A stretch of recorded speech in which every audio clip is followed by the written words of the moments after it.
And welcome to Radical Underdogs. This time we are checking out the car after it's had a track day. First things first, we're going to start up at the engine. We're going to check the oil. And we check basically every session. It does burn oil at high revs, so if you don't do that, you will run out of oil and you will destroy your engine. So it's quite common for us to use about 300 ml of oil for a half an hour session.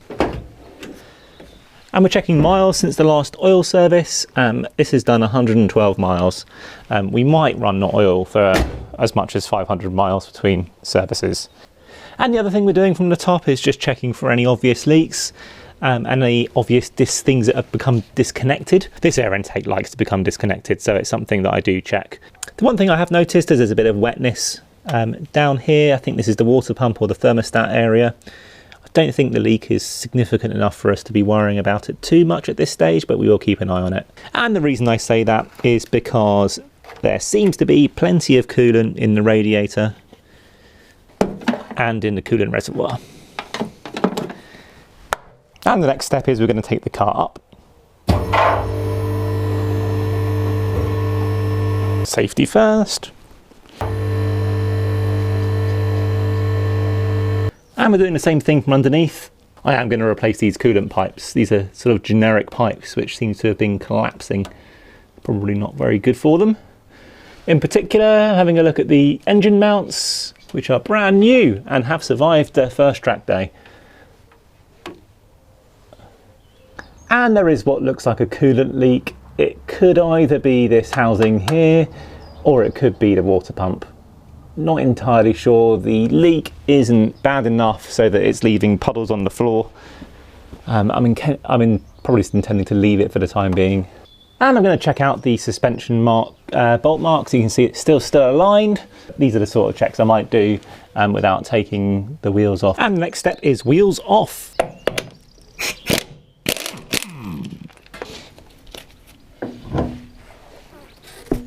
And we're expecting the brake discs for damage. You can see there is actually a bit of cracking on these discs. We will be keeping these on for another track day though. I think I can probably get another day out of these. This is what we do between sessions. We just check that these bolts are still tight, get a spanner on them, and we are just checking for tightness.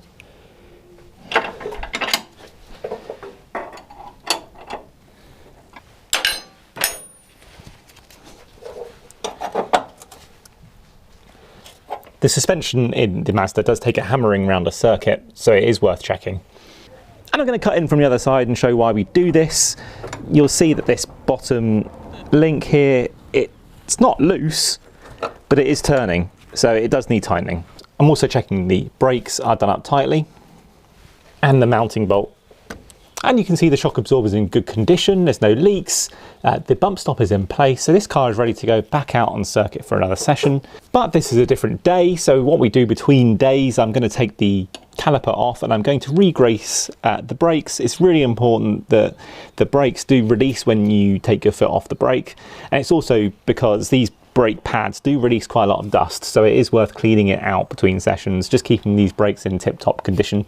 So that's what we're going to do now.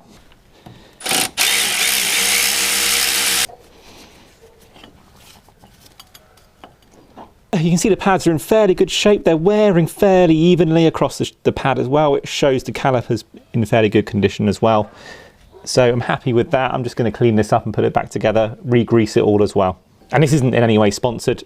These are Hawk pads and this is an EBC disc. And apologies for this interruption from the other side, but this is the sort of thing you're looking for wear on the brake pads that looks a bit uneven, for example. So you can see that this pad, which is the outer pad, has a bit of an uneven wear. I'm not sure we'll be able to quite see it on the camera, but if you use these sort of gauges, the wear is different from one end to another of the pad, which does indicate potentially some issue with the slider pins not releasing properly, or some other problem, because again, I'm self-taught and you should probably not trust me, but it does certainly indicate a problem if you've got uneven brake pad wear, and that certainly is a slight problem here. I've certainly seen it worse, but it is a problem here. And I'm cleaning the old grease off the pads and I'm going to reapply new grease to replace it. So this may be too much grease. I am self-taught at this. However, these brakes are changed every single time, so there is no chance for dust to build up and collect with this grease here. And clearly I am careful, obviously, not to get the grease on the friction surface itself. Obviously that would be bad. I find using a clamp has really helped me put these brakes back together quickly and without messing about. Otherwise you need 6 hands to do this. And I cleaned off the old grease from the slider pin and reapplying the grease and taking care to do both of them.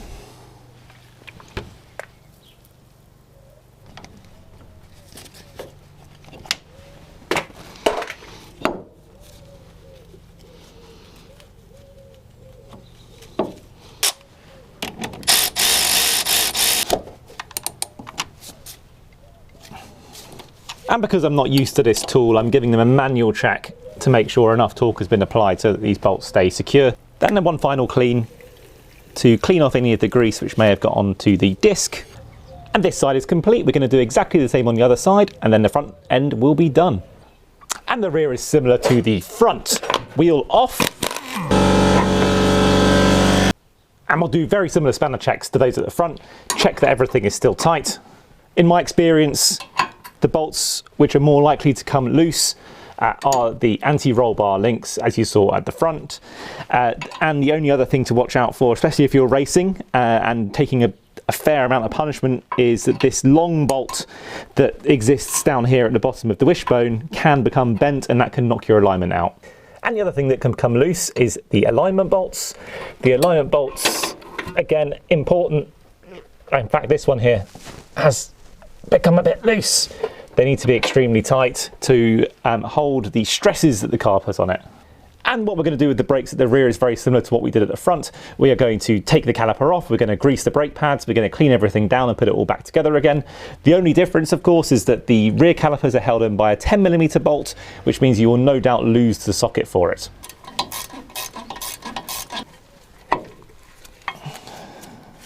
And in the rear I've got these Carbotech pads. These seem to be lasting for absolutely ever. I do wonder whether or not I've gone too hard with these pads, and whether or not actually a softer pad might actually be help me out here. So it's a similar story in the rear. We're greasing up the sliders and putting them back together again. I always find the rears a bit more fiddly than the fronts because of these sliders. And the other thing I'm doing back here is I'm inspecting the bolts. There have been some failures in the MX-5 Championship, which has resulted in some quite serious accidents with brake failures. So I do check these bolts to make sure I'm not spotting any fractures appearing. And these are new. I do replace them every year. Right, with those suspension checks done and the brakes nicely greased, it is time for the wheels to go back on. But before those wheels do go back on, it is important to check for pickup inside the wheels. And what I mean by pickup is the rubber that's left on the circuit. Especially on racetracks at the end of a long race day, you do find bits of rubber on the inside of the wheel. These can build up and they can unbalance the wheel.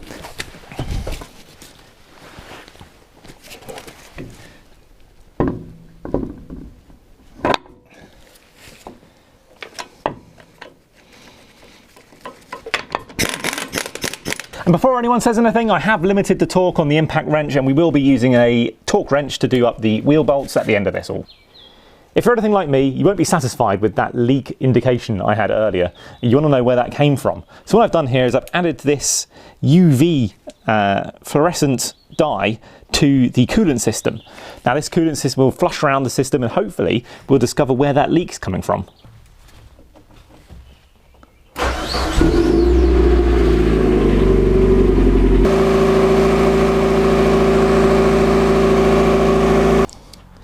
So what I was doing there was looking around with this UV light. It doesn't come up very well on film, but it comes up very well in person.